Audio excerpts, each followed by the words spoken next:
Okay, ito kami behind the scene. Nag-isip pa. Kasi si Monde. Ano ako na naman? Kanina, like, 3 hours ago or 4 hours ago lang siya sinabi to. Ikaw, tinawagan lang. Pwede ka ba mag-shoot?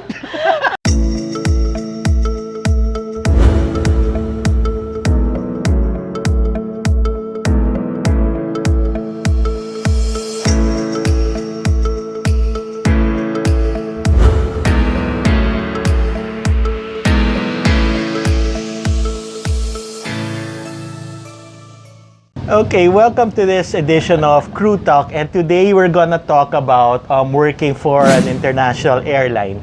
And I'm happy to have here Clarence. Yeah, Clarence Lee. She works for an international airline at matagal ko na tong kaibigan. Matagal. How long were we friends? Mga 30 years already? 50 years. 50 years na, ganun ka na pala katanda. Friend mo na pala ako bago mo. Anyway, yeah, Clarence is here as our resource person about working for an international airline. Kasi, alam mo, Clarence, pansin ko sa amin, there are lots of people who want to apply for Saudia, for Qatar, for Emirates and all the international airlines outside the Philippines. And there are some asking questions like how to deal with yung mga loneliness, ganon. And, you know, there's some mga apprehensions ng iba na ganon rin, parang natatakot sila kasi baka iba yung culture and all. So, now at least we have Clarence here to answer all those questions for us. So, Clarence, ano yung feeling of working for international airline? Kasi, like, marami kayo nationalities. So you're Filipina, there are Germans, people from the UAE, Koreans. How is it working for international airline? It's amazing to work there kasi you get to know a lot of people, especially in flight. It's not all about chismis lang. Okay.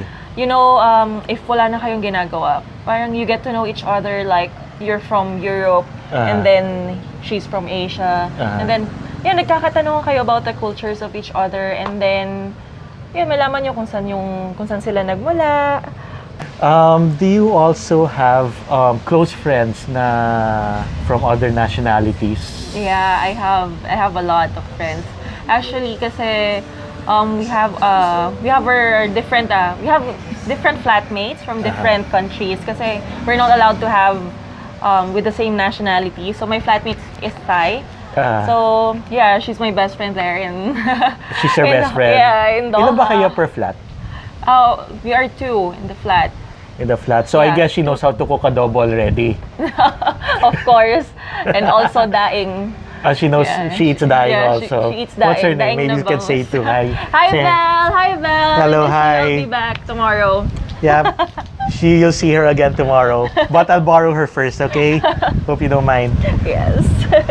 So, okay, working for international airline, I understand that when you applied here in this airline, parang syempre, you know that, I mean, deep in your heart, you felt that you're prepared to be away from home, be away from family, be away from the Philippines. But I also know that when you get there, iba na eh. Was there any adjustment period with regards to that? Yes, mayroong adjustment period. Like, 2 weeks yata akong umiiyak. Lagi kong video call yung mom ko. Since dumating ako doon, tapos wala akong ibang ginagawa, kundi lagi lang kami magkakasama ng mga Pinay friends ko. Yes. Lagi lang kami nagbobonding, sabay-sabay kami nag-aaral. Kasi alam namin na hindi na kami magkakasama after namin Yeah. mag-start na lumipad.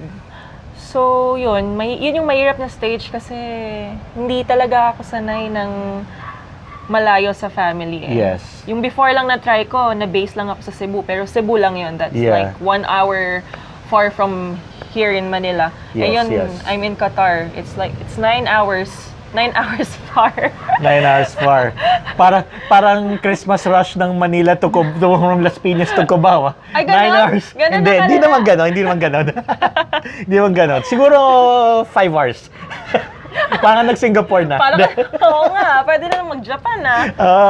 Ayun, 5 hours, pwede ka na mag-Japan. Pero hanggang Cubao ka lang. Las Piñas to Cubao and back. That's 10 hours. Anyway, so ano yung ginawa mo para to cope up? Kasi tingnan, kasi ang nakikita ko dito, you're dealing with loneliness plus the pressures of training. Plus, I mean, study. Talagang you have to really focus. At the same time, you have to deal with loneliness. How did you do it? It's hard. I understand it's hard, but I mean, you're here right now, you're flying, so how did you do it? I think you just need something na mamomotivate ka. Para malaman mo na worth it yung ginagawa mo. Yeah. Na alam mong may mapupuntahan. Hindi yung nandun ka lang kasi wala lang. Okay. Na alam mong tinry mo yung bagay na yon kasi gusto mo tong ma-achieve. May goal ka sa life. Siyempre, lahat naman ng tao merong goals sa life. Yeah. Yun lang siguro. Parang, dapat i-set lang natin yung mind natin sa goals natin para hindi tayo mahirapan sa mga ginagawa natin sa life. Correct. So, tandaan nyo, always set your mind towards sa gusto nyo. Since when you were small ba, have you wanted to be an FA? Or dream mo ba talaga yon? Yes. I actually, since naging FA ako, parang ayoko nang umalis. Parang gusto ko na lang lumipad ng lumipad. Until you retire. Kung magkaroon ng chance na maging pilot, why not, diba? So, syempre, once you start flying to different countries, mga ilang bansa na napuntahan mo? Parang 1 year pa lang naman akong lumipad. Yeah, I mean for that span of 1 year, how many countries? Kasi I think 30 countries. 30. Kasi I have my scratch map Yeah, sa room ko. Ini-scratch ko yun every time na may mapupuntahan ako new place. Yeah. Ayun, I think 30. 30 countries. Yeah. Ngayon, syempre, I mean, now that you've flown 30 countries, nandiyan pa ba yung homesickness na, I have to go home, I'm lonely, Of course. You know what happened to me this New Year? I only have 3 days off, and then I went here in the Philippines for overnight lang, just to celebrate New Year with my family. Well, at least, diba? Kasi iba pa rin yung magsasalubong ka na.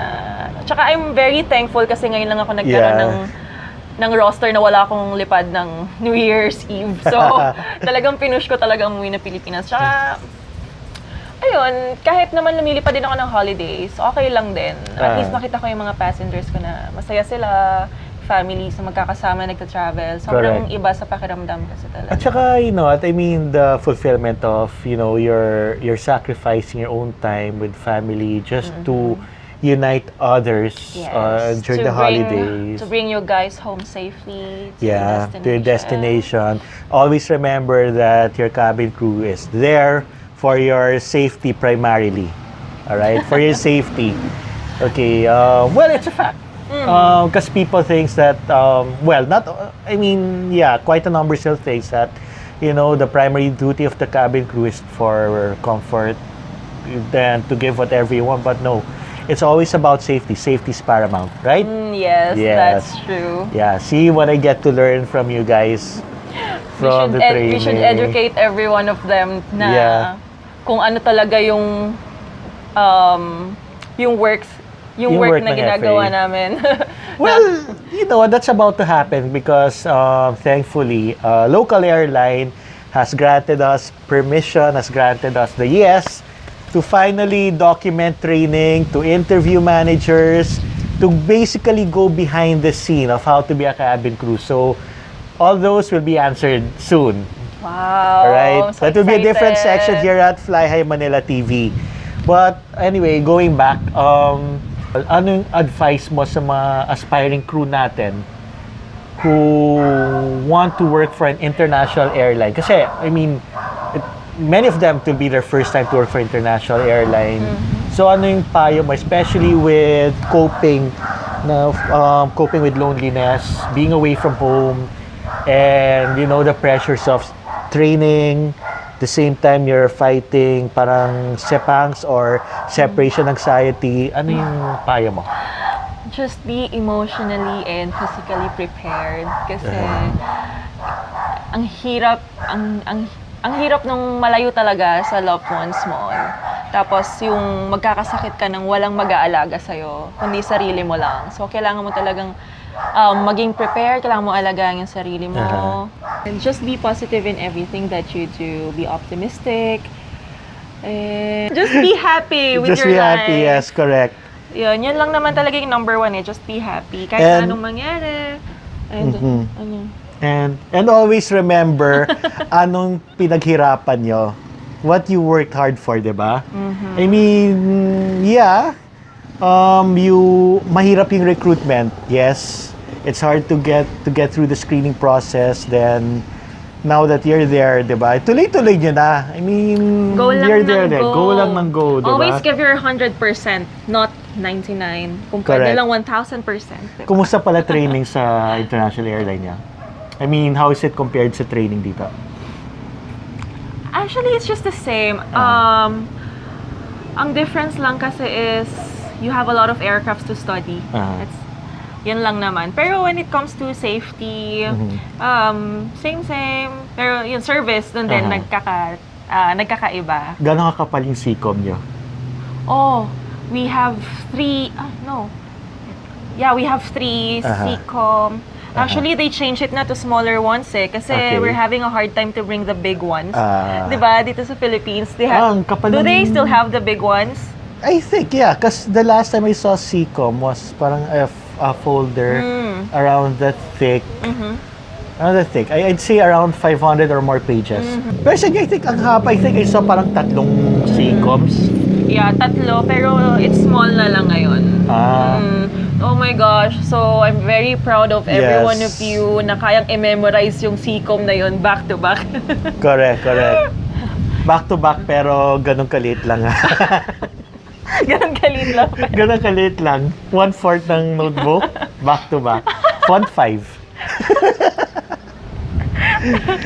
Anyway, Clang, thank you for the last minute notice. I'm very positive that this will help a lot of aspiring cabin crew members and those present crew members who are thinking of working for international airline there, and I know it's gonna be a big help for them, especially with the coping. I think that's really quite an issue nowadays. Pero kaya, kung kaya ko, ibig sabihin, kaya rin. Kaya niya rin yan. Kaya niya rin yan. Basta happy lagi. Yes, happy lang. Tiyo si Clang, laging happy. Lagi na-smile. Yes. Kaya kasundo ko to eh. Bawal sumimangot pag cabin crew. Bawal, diba? yes. Kahit na gaano tayo ka bad trip sa life, kahit pinagalitan tayo ng mama natin. Correct. Kung inaway kayo ng boyfriend nyo, bawal sumimangot sa flight. Correct. And then your smile is part of your uniform. Correct. Kaya Alam natin I'm not yun. wearing my uniform yun, sayang yun. Sayang nga, kasi bawal. Oh, no. Bawal. We can't. We, here in Fly High Manila, we follow airline rules and protocol. So our guest crew members do not get into trouble, right? Ganon ka namin kayo kamahal. Okay. Cabin crew love ka nga. Anyway, thank you for watching today's episode of Crew Talk. Please do subscribe to our YouTube channel, Fly High Manila TV. Just click the button right there below. Right below, yeah. Fly High Manila. Just click the button for more info and stuff about cabin crew. For more last minute stuff. Yeah, you'll see more of this. This not the last. There'll be more last minute. Minsan nga iniisip ko ano kaya no? Bigla ko lang, "Hi, may ito you." Coming from flight. Oh my god. Anyway, this is Mother Ortiz, and Clang, thanks for being with us today. It's my pleasure, Mon. Thank you, and have a safe flight back tomorrow. Oh, thank you so much. Yeah, we're here near her home. We're here in her hometown actually, here in Parañaque. Parañaque. Anyway, to all aspiring cabin crew, I hope to see you all soon, and good luck. Good luck. Fly with you guys soon. Not me, siya. Good night. Good night, everyone. Please subscribe Fly Manila TV and follow us on our Facebook, Fly Manila, Instagram, Fly Manila, and also log into itsacrewlife.com for more stories and more advice about cabin crew life and everything. Good night, everyone. Good night! Hindi lang siya about sa work. Good, huh?